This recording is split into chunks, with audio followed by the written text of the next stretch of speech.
Alright guys, it's time for another review. Now, if you watched my DVD update, you've seen that I had just got this DVD last week. So, The Burning, one of the all-time greatest fucking slasher movies, if not my favorite, right behind Halloween. I'm going to give a shout out to Mr. Parka, and I agree with him 100%. The Burning is better than Friday the 13th, 100%. Anyway, this movie was made in 1981. It was made for 1.5 million bucks. Directed by Tony Maylam. He did the fucking piece of shit Split Second with Rutger Hauer.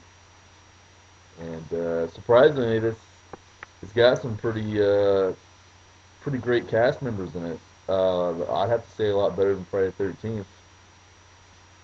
You get, of course, Jason Alexander. This is back when he had hair and was in shape. You get early appearance with Fisher Stevens. You even get a early performance from Holly Hunter. You get Larry Joshua, who played Glazer. He was also in the first Spider-Man movie as a wrestling promoter. And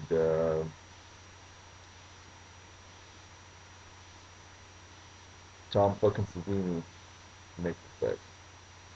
Now, Tom Savini actually turned down Friday the 13th Part 2 to do The Burning because, like he says, if you watch Friday the 13th after Part 1, you're dumb because there is no Jason. But it's kind of funny he says that because he returned for Part 4, but, I mean, whatever.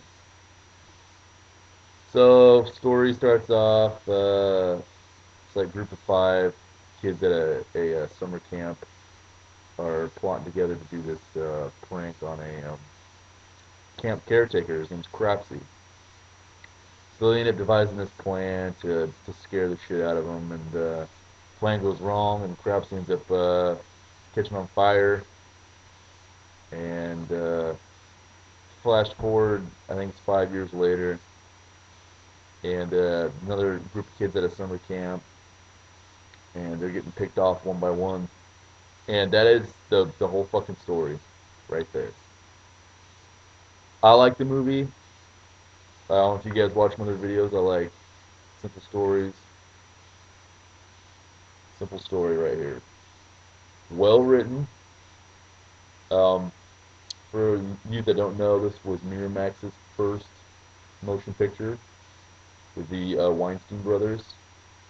Actually, their first production, which is kind of cool when you think that like that big company right now making all those big blockbuster movies and shit, and uh, this is their roots right here. I mean, it goes all the way back to a cheap $1.5 million little slasher called Burning, and this thing is like a cult phenomenon.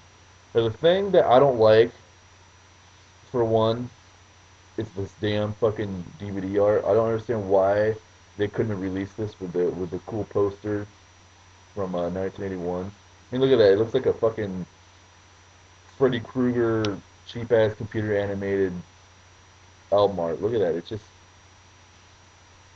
looks like shit. That's the thing that I don't. That's the one thing I have with this DVD I don't like is that fucking the cover on here. I think it looks dumb. But anyway, yeah, Tom Savini did the makeup effects. This movie's got some pretty sweet kills, lots of garden shear stabbings, and you get fingers chopped off, and of course the infamous rat scene. All really well done. Tom Savini, you can't go wrong with him. He's like I said, he's my favorite makeup effects artist, and it's just he doesn't do wrong in this movie. Acting is really good. Like I said, the acting is better than Friday the 13th. You get Jason Alexander, who's just like a natural, same as Fisher Stevens. Larry Joshua as Glazer, plays a good asshole. Not to mention the countless other actors and actresses in the movie. And I actually got that one chick from the first Bloodsport movie, the one that Jean Claude Van Damme nails.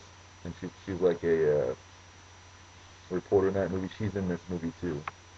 Can't think of her name right now, but acting's really good.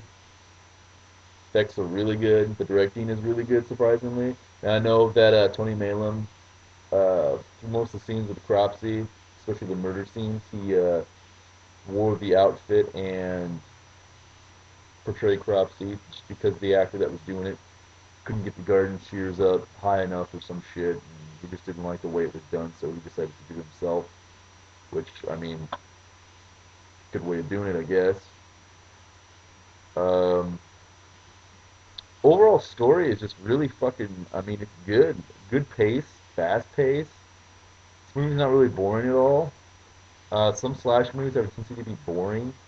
This one does not. Like, in my opinion, I think the first Friday the 13th movie is a little boring. There's parts in there were really, really fucking dragged, and The Burning just flows nice together.